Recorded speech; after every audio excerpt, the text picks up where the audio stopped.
We'll start with the first pretty common question we get is folks wanting to know how to be involved. They get a lot of the content, they like the videos, they're outraged by the violations of children's rights, but they sort of feel paralyzed with what am I supposed to do with all this information? Where do I go practically from here? What would we say to those folks? Well, that is kind of why Them Before Us exists. I was one of those people that was outraged and concerned and seeing what was happening in the world. And I literally was like, somebody should do something here. Somebody needs to stand up and defend kids. Somebody needs to write a letter to that state senator to tell them that they have got to absolutely axe this bill because it's going to turn children into designer products. Somebody needs to be like going on interviews and explaining that marriage is not just about the cake baker and the florist, that this is actually a matter of justice for children. And then God was like, yes, Katie, what a great idea. Somebody should do that. So that's what Them Before Us is we are trying to take action on behalf of children. We are trying to speak these truths about kids in areas technological, political, and cultural. We're trying to represent their rights and their perspective on all of these different questions. And you should join us. Like, please get in here with us. There is so much of what we're doing that you can take part in, whether it is the small group curriculum that we have on our website, thembeforeus.com. You can go to resources for churches, totally free.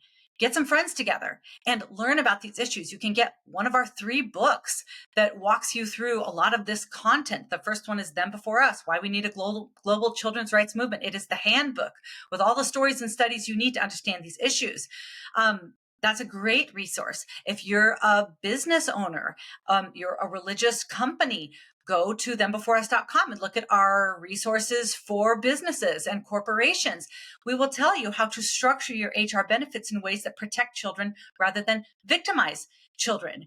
Currently, we've got our And Not Or campaign where we are trying to raise money specifically for a $50,000 matching grant that we have. Anybody that becomes a monthly subscriber before Father's Day, for any amount, we will get $1,000 from this grant.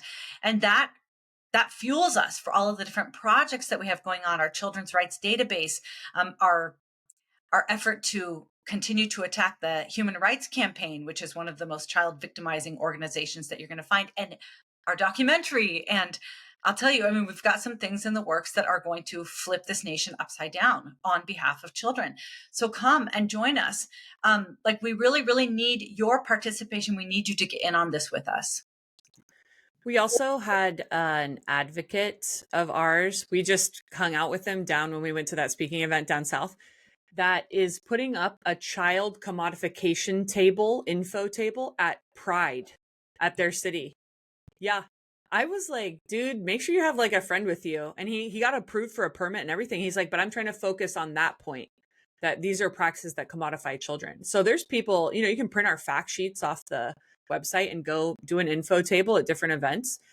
It might feel scary, but again, we're focusing on the positive and we're focusing on the things that victimize children, not adult identities, not adult relationships that they might choose to go in and out of, but how those things impact children. So it does give you a kind of a safer place to stand and advocate from. And it protects you a little bit from being accused of being a bigot. Yeah, well, as you can see, we are putting together a child-centric fighting force, and you should join us.